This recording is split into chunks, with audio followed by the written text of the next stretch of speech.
여러분, 복음서에 나오는 예수님의 이야기는 크게 세 가지 주제로 이렇게 분류가 되어집니다. 첫 번째는 설교예요. 설교. 천국이 가까이 왔다. 회개하라. 이런 설교의 말씀이죠. 두 번째는 가르침입니다.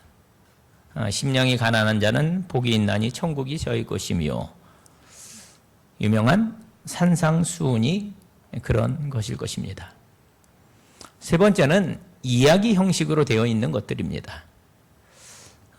이렇게 강단에서 하는 어떤 설교나 칠판을 갖다 놓고 하는 그런 강의가 아니라, 그냥 지금으로 말하면 그냥 커피숍에서 이렇게 어울려 앉아서 격이 없이 하는 그런 이야기들 말입니다. 그러니까 예수님 당시니까, 그 당시라면 아마도 그냥 어쩌면 갈릴리 바닷가의 어느 한적한 곳이라든지, 아니면 시장 저작거리의 어딘가 사랑하는 사람들과 어울려 앉아서 예수님이 먹기를 좋아하고 마시기를 탐한다, 이런 비판을 들으실 만큼 그런 곳에 앉아서 그냥 격이 없이 이야기하는 그런 이야기들 말입니다. 제가 언젠가도 그런 말씀을 드린 적이 있었던 것 같습니다. 여러분 생각해 보세요. 제가 말씀드린 적이 있는데, 여러분 설교 시간에 누가 질문한 적이 없어요. 그렇죠? 설교 시간에 이렇게 질문을 허용하지 않습니다. 제가 지금까지 한 30년 동안 목회를 하면서 많은 설교를 했을 거 아니에요? 그런데 누가 설교 도중에 누군가가 목사님 손 들고 목사님 이렇게 질문하는 분을 제가 한 번도 보지 못했습니다. 우리 하주교에서도 마찬가지고 그 전에도 마찬가지예요. 그런데 보세요. 이야기는 아무 때나 이렇게 끼어들 수 있잖아요. 저와 여러분이 이렇게 대화하다가 그런데 목사님, 또 그런데 집사님 이러면서 바로 끼어들 수가 있어요. 이야기는. 그러니까 이야기는 좀 열려 있다. 이게 바로 이야기 형식입니다. 특별히 비유죠. 비유인데, 비유는 결국 우리들의 이야기이지만 등장인물이 바뀌어 있습니다.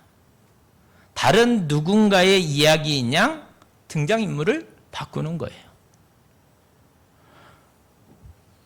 오늘 우리가 너무나 잘 아는 선한 사마리아인의 비유 이야기인데,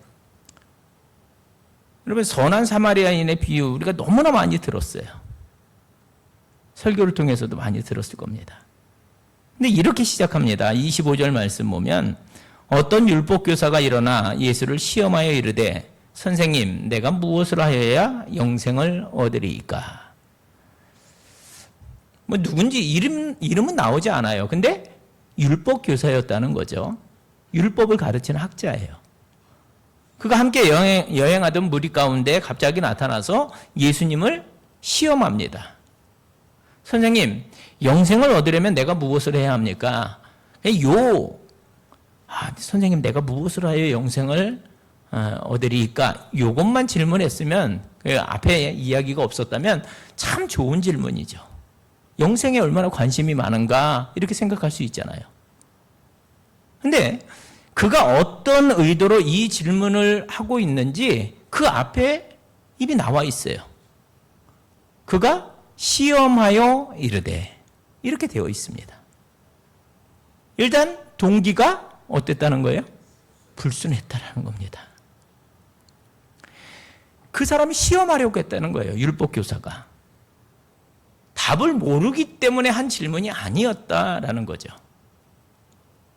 그의 손에는 이미 답안지가 있어요. 답안지가 있습니다.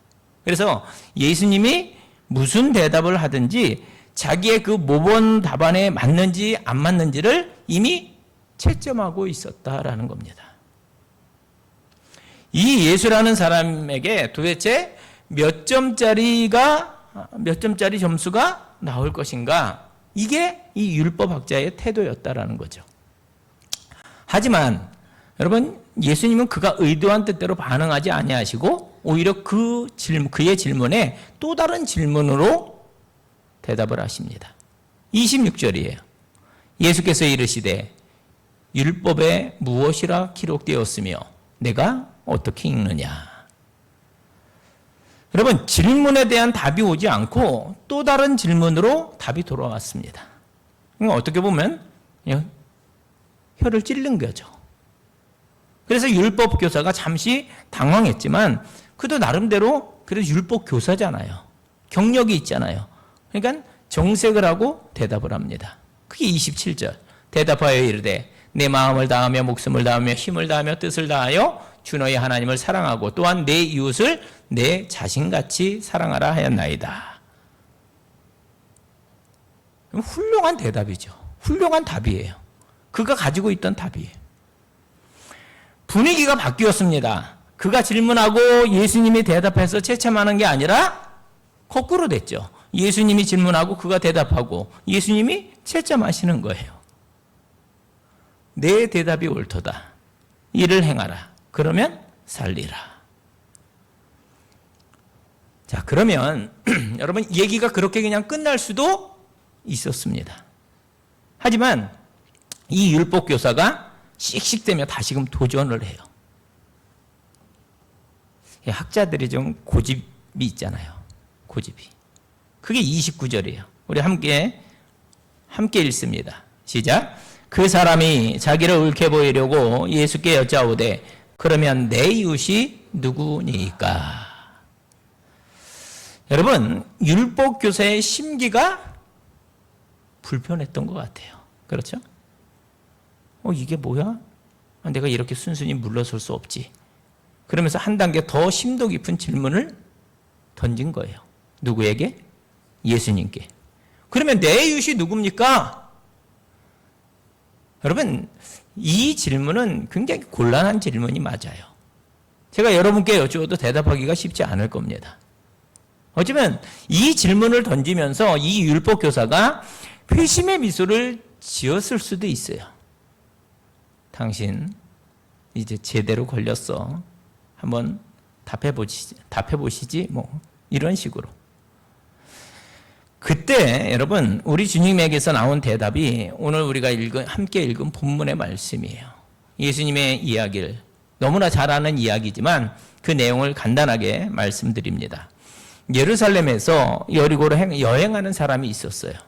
가는 길에 그는 강도들로부터 습격을 당하게 됩니다. 강도들이 그의 옷을 빼앗고 또 두들겨 패고 절반은 거의 죽은 상태로 그렇게 두고 그냥 떠났어요. 그 강도들이. 다행히도 한 제사장이 같은 길을 지나가고 있었지만 그 쓰러진 사람을 보자 그냥 방향을 틀어서 그냥 가버립니다. 그 다음에 경건한 네 사람이 등장을 했지만 그도 마찬가지로 그 다친 사람을 그냥 외면해버립니다. 마침 그 길을 여행하던 한 사마리아인이 그에게 다가가요.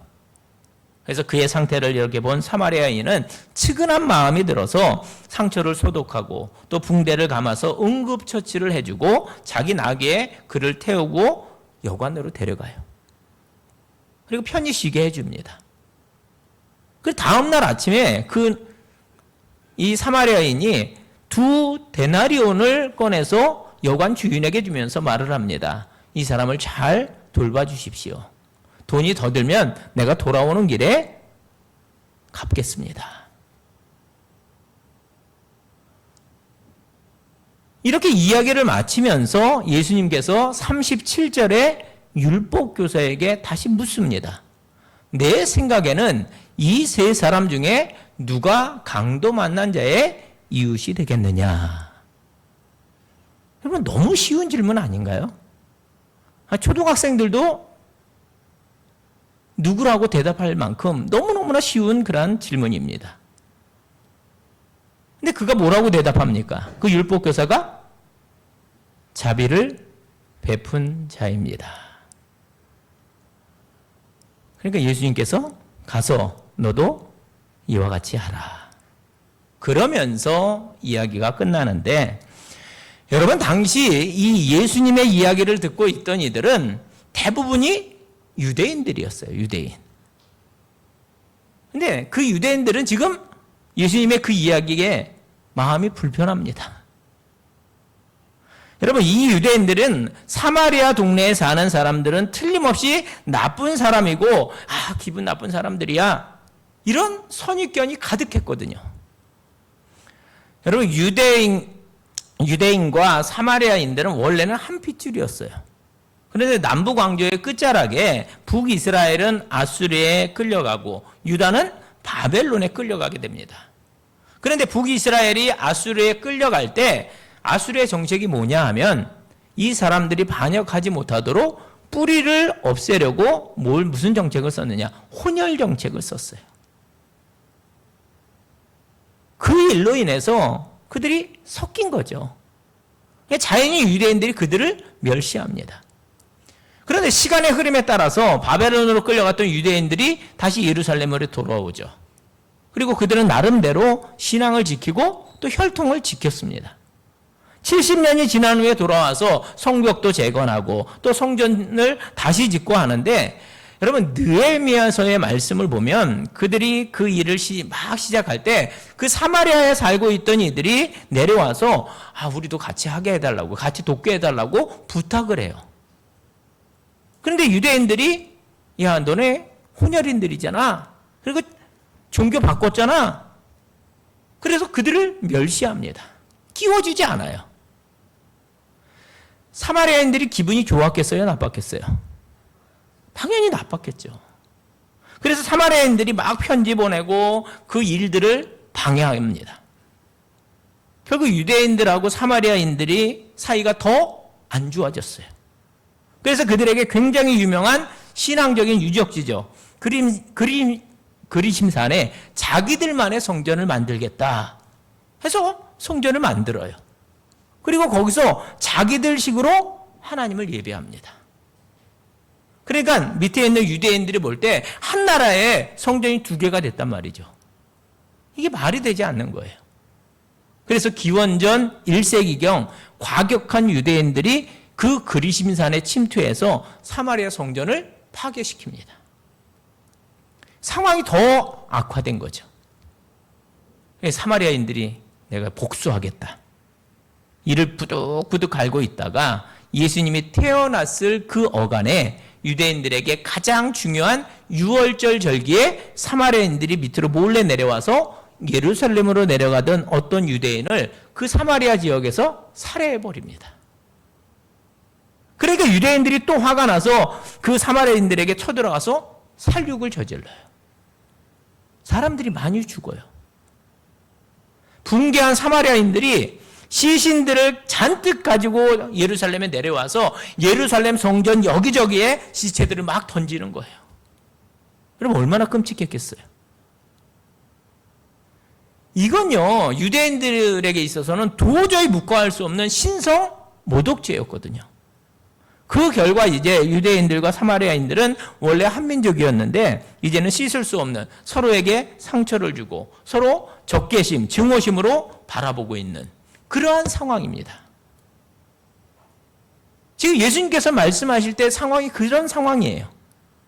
그런 와중에 정통 유대인인 예수님이 그 유대인들을 데리고 내려오시면서 그 사마리아 동네에서 선한 사마리아인의 비유를 말씀하고 있는 거예요. 그러니 율법 교사도 그렇고 또 그 이야기를 듣고 있던 이스라엘 유대인들도 여러분 굉장히 그 이야기를 고깝게 듣고 있는 거예요. 유대인들 가운데 예수님의 이야기를 듣고 있던 이들이 이 사마리아인들은 나쁜 놈들인데 예수님께서 선한이라는 말을 쓰시거든요. 그 사마리아인들은 선한이라고 하는 말과는 거리가 먼 자들인데 이게 유대인들의 생각이었습니다. 그런데 그런 상황에서 예수님께서 마지막 질문을 던지시는 거예요. 내 생각에는 이 세 사람 중에 누가 이웃이냐? 예수님 물으시는 거예요. 율법교사가 대답하지 않을 수 없잖아요. 그래서 자존심을 지킵니다. 그 자존심이 뭐예요? 사마리아인입니다. 이렇게 대답하지 않아요. 본문 말씀을 보면 뭐라고 그래요? 자비를 베푼 자입니다. 이렇게 대답을 합니다. 이해가 되시죠? 그러자 예수님은 그게 중요한 게 아니라는 듯이 이렇게 말씀하십니다. 가서 너도 그와 같이 하라. 내가 가서 이웃이 되어라. 이게 예수님의 말씀이었다라는 겁니다. 자, 그러면 이제 우리 차례죠. 여러분, 율법교사 옆에서 우리가 그 이야기를 같이 들었어요. 그러면 우리가 이 이야기 속에서 무엇을 배울 수 있느냐라는 겁니다. 자, 2026년 3월 현재 우리가 하주교회에서 이 이야기를 함께 들은 우리에게 이 비유는 우리에게 무엇을 가르쳐주고 있느냐. 여러분, 가장 먼저 보이는 것은 예수님의 아주 치밀한 의도입니다. 특별히 이 이야기를 진행할 때 예수님께서 무슨 의도를 가지고 이 이야기의 중심을 바꾸어 버리셨습니다. 의도를 가지고. 율법 교사를 포함해서 우리는 맨 처음 질문에 관심이 있어요. 그 처음 질문이 뭐예요? 누가 이웃이냐라는 질문입니다. 우리는 다 여기에 관심이 있습니다. 더 풀어 말하면 누가 나의 이웃인가? 누가 나를 잘 아나? 누가 내게 관심이 있나? 누가 나와 말이 잘 통하나? 또 이 어려운 시기에 누가 나와 믿음의 동역자가 될 수 있나? 누가 나에게 도움이 될 수 있나? 여러분, 이게 그의 관점이었다라는 겁니다. 그런데 예수님은 누가 내게 이웃이냐가 아니라 네가 가서 그런 이웃이 되라 이렇게 말씀하시거든요. 누가 내 이웃이냐가 아니라 내가 먼저 누구에게 이웃이 될 수 있느냐. 내가 먼저 누구에게 도움을 줄 수 있느냐. 내가 먼저 누구에게 친구가 되어줄 수 있느냐. 이게 예수님의 주된 관심사였다라는 거예요. 여러분, 이게 오늘 예수님의 비유의 핵심입니다. 핵심. 내가 어려울 때 누가 나의 이웃이 되어줄 것인가. 내가 외로울 때 누가 나하고 함께 있을 것인가. 그런 것이 아니라 그가 외로울 때, 그가 힘들 때, 그가 믿음의 동역자가 없을 때 내가 어떻게 그의 이웃이 되어줄 수 있느냐. 이것이 이 이야기의 접근법이라는 말입니다. 그래서 예수님은 이 선한 사마리아인의 비유를 통해서 우리들의 관심이 누가 내 이웃이냐가 아니라 내가 누구에게 이웃이 어떻게 이웃이 될 것인가로 사고를 전환해야 한다는 거예요. 여러분, 따라하겠습니다. 누가 내 이웃인가? 내가 어떻게 이웃이 될까? 예수님의 사람들은 이 두 관점을 놓치지 말라는 겁니다. 그래서 가서 내가 이와 같이 하라가 결론인 거예요. 우리가 선한 사마리아인의 비유에서 이 예수님의 마음을 읽을 수 있어야 합니다. 우리는 이웃을 사랑하는 것은 나 중심적인 사고에서 이웃 중심의 사고로 그 무게 중심을 이동시키는 것이라는 그런 주님의 마음을 읽을 수 있어야 한다라는 겁니다. 이게 바로 첫 번째 교훈인 거죠. 두 번째로는 우리는 이 예수님의 비유에서 그날 어려움을 당했던 이들에게 도움 베풀기를 거절하고 도망갔던 레인과 제사장을 기억합니다. 그날 그들에게 무슨 일이 있었을까? 그들은 그 자리를 피해야 했던 이유를 수없이 댈 수 있었을 거예요. 여러분, 아무도 보는 사람이 없어요. 나름대로 핑계도 있죠. 내가 여기 있다가 나도 강도 만날지 몰라. 두려워서 도망했을 수도 있습니다. 골치 아픈 일에 연루될 수도 있잖아요. 증인 잘못 썼다가 바가지 쓰는 일도 있잖아요. 하지만 그것보다 가장 중요한 학자들의 이유가 있는데 그것은 그들의 관심이 제의적인 정결에 있었을 것이다 라는 겁니다. 레위기 21장 1절 말씀을 보면 이런 말씀이 나옵니다. 여호와께서 모세에게 이르시되 아론의 자손 제사장들에게 말하여 이르라 그의 백성 중에서 죽은 자를 만짐으로 말미암아 스스로를 더럽히지 말려니와 이런 말씀이 나와요. 그러니까 율법은 이 주검을 만지면 부정을 타게 돼요. 그래서 제사장은 시체인가 보다 생각하고 그 정결함을 유지하기 위해서 도망했을 거라는 거죠. 그러니까 율법을 잘 준수하기 위해서. 근데 예수님의 불꽃 같은 눈앞에서는 그것조차도 이웃사랑을 가로막는 핑계가 될 수 없다는 거예요. 여러분, 이게 큰 계명이라는 겁니다. 예수님의 마음, 이 이야기를 하고 계신 예수님의 정신을 우리가 배워야 한다는 게 이 두 번째 적용인 거예요. 여러분, 이웃을 사랑하는 거, 또 형제를 사랑하는 것은 아무것도 핑계가 통하지 않습니다. 심지어 우리가 예수님께 예배를 드린다든지 또 봉사를 한다든지 이런 것을 핑계로 누군가를 사랑하고 돕는 일이 방해받아서는 안 된다는 거예요.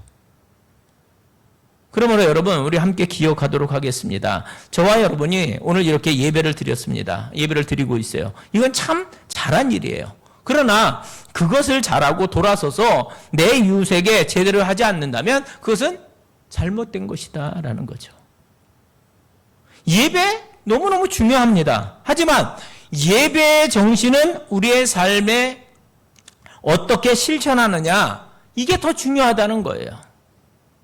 예배를 통해서 변화된 내가 이제 어떻게 사느냐, 이제 예배를 드렸으면 이제 내 삶의 현장이 섬겨지니까 내 삶의 일터에 가서 어떻게 살 것인가를 고민하는 게 당연하다는 거예요. 이 선한 사마리아인의 비유를 듣고 여러분 고민하셨다면, 이제 우리 삶에서 만날 수 있는, 혹시 오늘 내 주변에 쓰러져 있는 이가 누구인가? 내 주변에 소외당하고 있는 이가 누구인가? 불쌍한 사람은 누구인가? 지난주에 이러저러한 일로 교회에 빠진 사람은 누구인가? 우리가 정말로 마음을 담고 이 예수님의 마음으로 그들에게 관심을 가지고 이렇게 행하는 것이 맞다는 거예요. 주님에게는요, 그게 더 중요하다는 겁니다. 예배 드리는 거 그게 의미 없다, 이 말씀을 드리는 게 아니에요. 더 중요한 게 있다라는 거죠. 여러분, 신앙생활이 무엇일까요? 그냥 쉽게 설명하면 교회 밖에서 잘하는 거라고 믿습니다. 이게 굉장히 어렵죠. 근데 여러분 잘 생각해 보세요. 삶에서 잘하는 게 예수 잘 믿는 것입니다. 여러분, 주일날 예수 잘 못 믿는 분들이 누가 있을까요? 주일날. 그렇지 않습니까? 우리가 지금 이렇게 예배하고 있는데, 그런데 문제는 뭐예요? 주일날 교회에 올 때만 그리스도인이 돼서는 안 된다는 거예요. 사실은 월요일부터 토요일까지 우리들의 삶에서 그리스도인이 되는 것이 너무너무 중요하다라는 거죠. 여러분, 함께 일하시는 직장 동료에게 여러분은 어떤 그리스도인이십니까? 여러분의 삶의 자리에서 만나는 분들에게 여러분은 어떤 그리스도인이십니까? 혹시 주일에는 너무나 멋진 그리스도인인데 월요일부터 토요일까지는 좋은 그리스도인이 아니다? 죄송합니다만, 그러면 가짜의 공산이 큰 거죠. 그들에게 이웃사랑은 묘한 거잖아요. 사랑하는 성도 여러분, 축복합니다. 여러분, 우리들의 믿음 생활이 주일 신앙에서 주간 신앙으로, 또 언제 어디서나의 그런 신앙생활로 바뀌게 되시기를 주의 이름으로 축복합니다. 세 번째, 마지막 교훈은 우리에게 스스로 쌓아놓았던 유대인과 사마리아인이라는 장벽을 허무는 게 중요함을 말해주고 있습니다. 그게 주님이 기뻐하시는 일이라는 거죠. 여러분, 예수님의 이야기에서 적어도 이웃을 사랑하는 일을 위해서라면 사마리아인이 유대인이라는 장벽을 뛰어넘는 것이 필요하다는 말씀이에요. 여러분, 벽을 넘는 건 참 불편합니다. 저도 벽을 넘는 게 이게 불편해요. 왜냐하면 이 벽을 넘기 위해서는 대가를 치러야 되거든요. 어디선가 자존심을 내려놔야 하고, 또 불편하지만 내가 먼저 그에게 인사하면서 다가가야 합니다. 그런데 우리는 일부러 그 일을 해요. 벽을 넘습니다. 왜요? 이게 하나님 나라의 가치 때문인데, 가치 때문에 그렇게 하는 줄로 믿습니다. 하나님 나라의 가치를 중요시하는 성도는 그렇게 한다는 거예요. 하나님 나라는 유대인이냐 사마리아인이냐 이 장벽을 뛰어넘습니다. 여러분 그렇게 믿습니까? 뛰어넘어요. 하나님 나라는 저 사람하고 나하고 어울릴 만한 인품과 식견을 가졌느냐 아니냐 이 벽을 뛰어넘는다는 거예요. 저 사람이 잘 사냐 못 사냐, 저 사람이 뭐 학식이 있냐 없냐, 이걸 뛰어넘는 건. 여러분 이웃사랑은 바로 이렇게 벽을 뛰어넘는 수고를 감당해야만 하는 거예요. 그런데 유의할 것이 있습니다. 사랑은요 명사가 아니라 뭐라고요? 동사라는 거죠. 동사. 사랑은 멈춰있는 명사가 아닙니다. 오늘 예수님과 율법학자의 대화 중에도 선한 사마리아인의 비유 중에서도 중요한 단어가 뭐냐? 가서 너도 그와 같이 하라. 움직이는 동사라는 거예요. 예수님 비유의 최종적인 결론이 바로 이것입니다. 오늘 선한 사마리아인의 비유를 통해서 뭐라고 말씀하셔요? 가서 너도 그와 같이 하라. 저는 오늘의 말씀을 이렇게 맺고 싶습니다. 오늘 우리에게는 누가 이웃인가? 이것보다 오늘 우리에게 내가 가서 이웃이 되어줘야 할 사람은 누가 있는가? 우리 함께 묵상해 보았으면 좋겠습니다.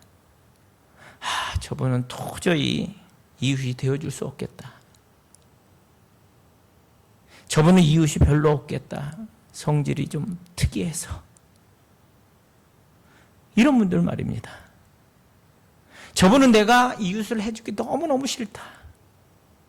내 격이 떨어져. 저런 사람하고 같이 이웃된다는 거. 그렇게 생각하는 분 말입니다. 그날 그 율법교사가 오늘 예수님의 말씀을 듣고 돌아가서 정말로 주님이 말씀하신 누군가에게 이웃이 되어주었는지는 아니면 끝까지 그냥 제멋대로 살았는지는 모르겠어요.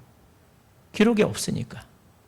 그러나 어쩌면 그 결론을 우리의 삶으로 쓰라고 지금 요구하고 계신지도 모르겠습니다. 가서 너도 이와 같이 하라. 여러분 어떻게 하시겠습니까? 여러분 오늘 누가 나의 이웃인가? 누가 나의 이웃이 되어줄까를 고민하시기 전에 오늘 내가 이웃이 되어 주어야 할 사람은 누가 있는가? 여러분 함께 고민해 보시고 또 그를 이해하기 위해서 긍휼한 마음을 가져보시고 또 애도 써보시고 기도하시고 주님의 도우심을 얻어서 여러분의 이웃을 발견하시고 또 명사형의 사랑이 아니라 동사형의 사랑을 여러분의 이웃이 남편이 될 수도 있을 것 같습니다. 또 자녀도 될 수 있고요. 하지만 여러분에게 불편한 누구일 수도 있고 벽을 넘어서야 하는 누구일 수도 있다라는 거죠.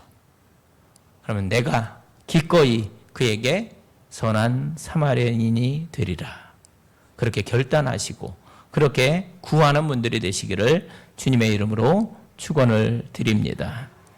우리 이 시간 함께 찬양합니다. 올해 우리 교회 표가 건강한 교회 행복한 성도인데 그 밑에 보면 아버지의 눈으로 세상을 보고 아버지의 마음으로 영혼을 느끼며 아버지 주시는 꿈을 나누게 하소서인데 오늘 찬양을 통해서 아버지의 눈으로 세상 보고 아버지의 마음으로 그 영혼들을 느끼는 우리 모두가 될 수 있기를 소원하면서 함께 찬양합니다. 하나님 아버지의 마음 찬양합니다.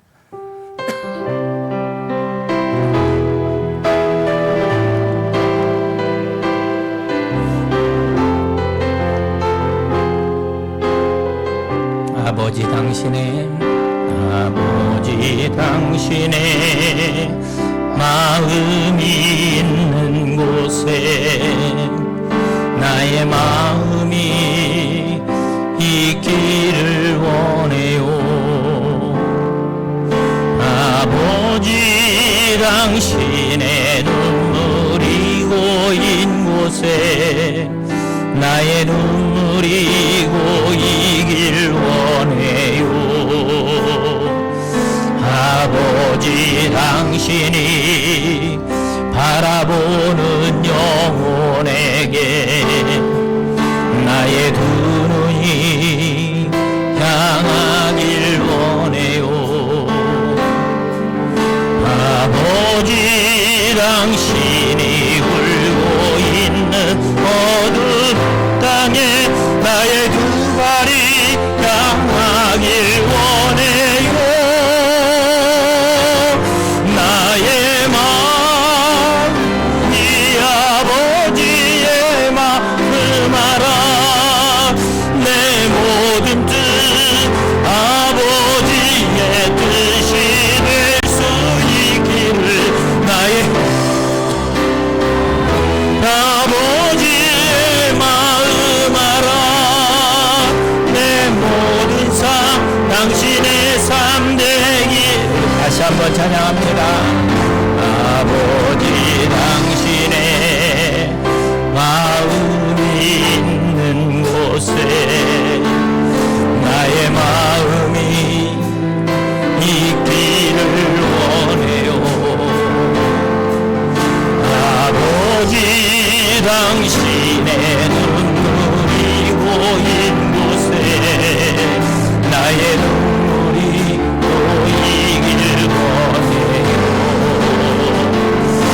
아버지 당신이 바라보는 영혼에게 나의 두 눈이 향하길 원해요. 아버지 당신이 울고 있는 어두운 땅에 나의 두 발이 향하길 원해요. 나의 마음이 아버지의 마음 알아. 내 모든 뜻 아버지의 뜻이 될 수 있기를. 나의 온몸이 아버지의 마음 알아. 내 모든 삶 당신의 삶 되길. 나의 마음이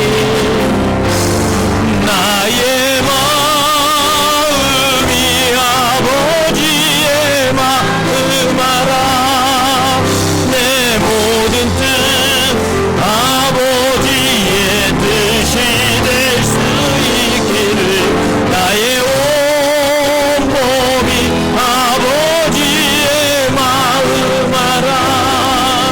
내 모든 삶 당신의 삶 되기를. 내 모든 삶 내 모든 삶 당신의 삶 되기를.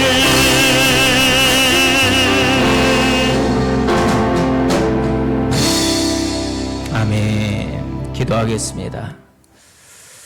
하나님 아버지, 오늘 선한 사마리아의 비유를 통해 우리의 신앙을 다시 돌아보게 하시니 감사합니다. 우리는 그동안 누가 내 이웃입니까를 물으며 내게 유익한 사람, 나를 도와줄 사람, 나를 이해해 줄 그 사람을 찾으며 살아왔음을 고백합니다. 그러나 주님은 오늘 우리에게 말씀하십니다. 가서 너도 이와 같이 하라. 주님, 우리가 이웃을 찾는 사람이 아니라 이웃이 되어주는 사람이 되게 하여 주시옵소서. 두려움 때문에, 체면 때문에, 바쁨 때문에, 종교적 핑계 때문에 외면했던 우리의 모습을 주여 용서하여 주옵소서. 예배당 안에서만 그리스도인이 아니라 삶의 자리에서 그리스도인이 되게 하시고 내 주변에 쓰러져 있는 자, 상처 입은 자, 소외된 자를 외면하지 않게 하시며 긍휼의 마음을 부어 주시옵소서.